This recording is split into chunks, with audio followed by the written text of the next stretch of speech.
फिर आगे एक दिन कहा रसूल से, हुजूर अब तो मैं उस जगह हूँ जहाँ खुदा को याद करता हूँ और मेरे एक जानी भूत हैं। भूत तो हैं, कोई ऐसा रुका तो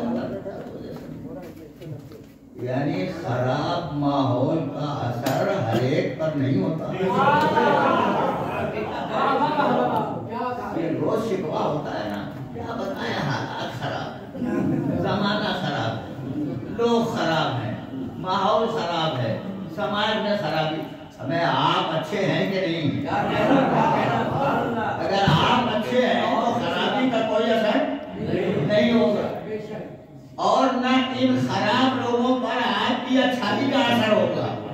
आप हजार बेकार रहें, अगर उनका भी कोई असर नहीं होगा। आज बताओ तो कब तक दौड़ूं? अब तो दौड़ते दौड़ते पैगंबर ने फरमाया कुछ दिन और इंतजार करो, यहाँ तक कि मैं मक्के से हिजरत करके मदीने चला जाऊं। मदीने जाऊं, मदीने जाके जमीन खरीद लूं, जमीन खरीदने के बाद मस्जिद का नक्शा बना दूं, नक्शा बना के दीवारें उठा दूं, दीवारें उठाने के बाद छत लगा दूं, छत लगा के मनारे अजान बना दूं। जब ये सब हो जाएगा बिलाल, तब तुमको बुलाऊंगा, तब तुम्हारी जरूरत होगी। हुजूर ने हिजरत फरमाई, मक्के से मदीने की तरफ तशरीफ ले गए, जमीन खरीदी, नक्शा बनाया, नक्शा भी नबी ने बनाया, नबी ने नहीं, वह ये इलाही से नक्शा बनाया। ये मस्जिद नबवी जो नबी की बनाई हुई है, ये नबी ने अपनी तबीयत से नहीं बनाया। जो नबी अपनी तबीयत से मस्जिद न बनाए, उसके बाद का जुमला आप सुनते हैं, वो नबी अपनी तबीयत से इमाम कैसे बने? अच्छा तैयार हो गया, दीवार बना दी, छत लग गई, मनारे अज़ान बन गया।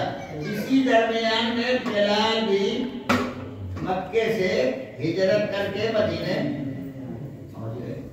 अब जब यहाँ पहुंच गए और मनारे अज़ान तैयार हो गया, तो एक दिन पैगंबर ने आवाज दी, बिलाल। सुन लिया बिलाल, आगे बढ़े, दस्ते अदब जोड़ दिया, हुजूर आपने बुलाया? हाँ बिलाल मैंने बुलाया। क्या है हुक्म है? फरमाइए। ये मनारे अज़ान ये तुम्हारे लिए बनाया, ये तुम्हारे लिए बनाया। जाओ मनारे अज़ान पर आवाज़ अज़ान बुलंद करो। अब दोनों नक्शा मिला लीजिए। जब तक मक्के में थे, उमैया की आवाज पर दौड़े, उमैया के बेटे की आवाज पर दौड़े, उमैया की बीवी की आवाज पर दौड़े। इधर भी दौड़ रहे, उधर भी दौड़ रहे, उधर भी दौड़े, और इधर मदीने में आके मनारे अज़ान की आवाज बुलंद की, अल्लाहु अकबर। अल्लाह अकबर की आवाज बुलंद की। इधर से ताजिर दौड़े, उधर से मजदूर दौड़े, आवाज नबी क्या दे रहे हैं? इंतजार करो, यानी मक्के में तुम दौड़ो, मदीने में जब अज़ान दोगे तो सुबह क़यामत तक तुम्हारी आवाज का सारा मोमिनीन को दौड़ाना होगा। ये आवाज़ अज़ान का मुसलमान मस्जिद की तरफ नहीं जा रहा है, ये बिलाल को खिला के अकीदत पेश की जा रही है।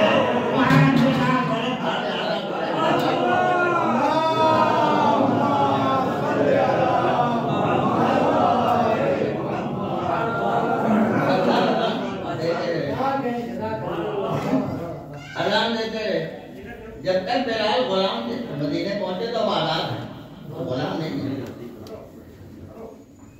आज़ाद हो चुके हैं, मदीने में हैं। जब तक गुलाम थे तो उस जमाने के सरदार, उस जमाने के दौलतमंद, उस जमाने के मालदार अफराद बिलाल को देखते थे। अब मेरी तरफ देखिएगा तब बताऊंगा। बिलाल को देखते थे तो यूं देखते थे,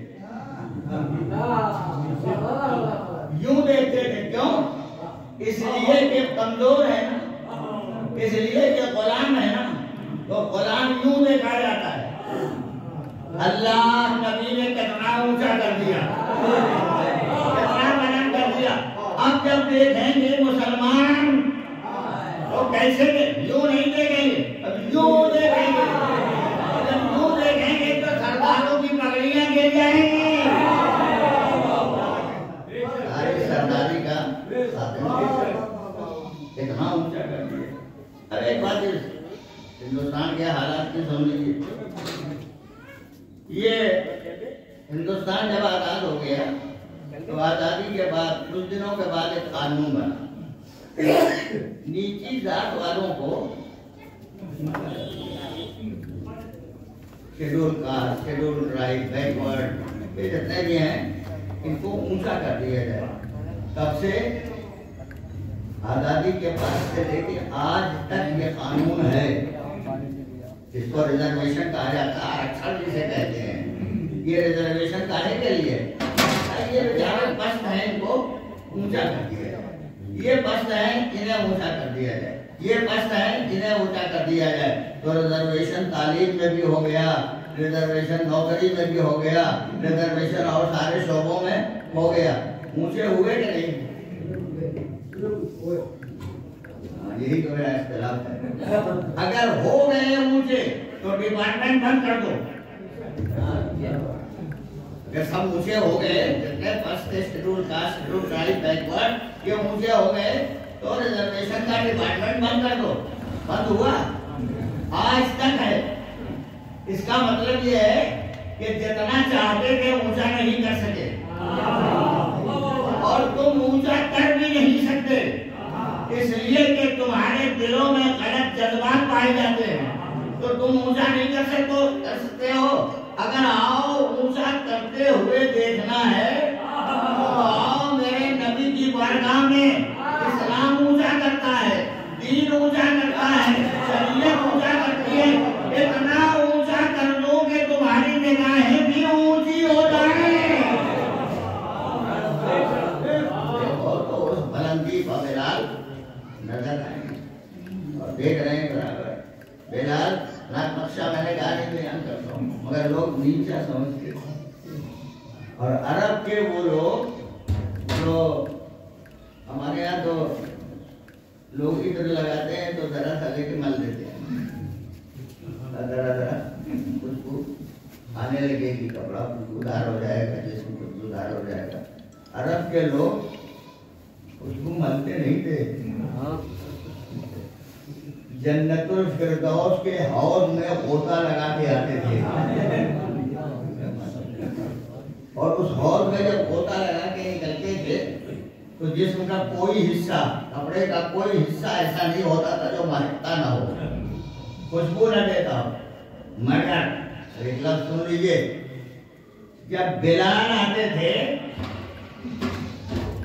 जिस्म सियाह था ना, मगर जब बिलाल आते थे तो इनके कपड़ों की खुशबू भी मार पड़ जाती थी, इनके जिस्म की खुशबू भी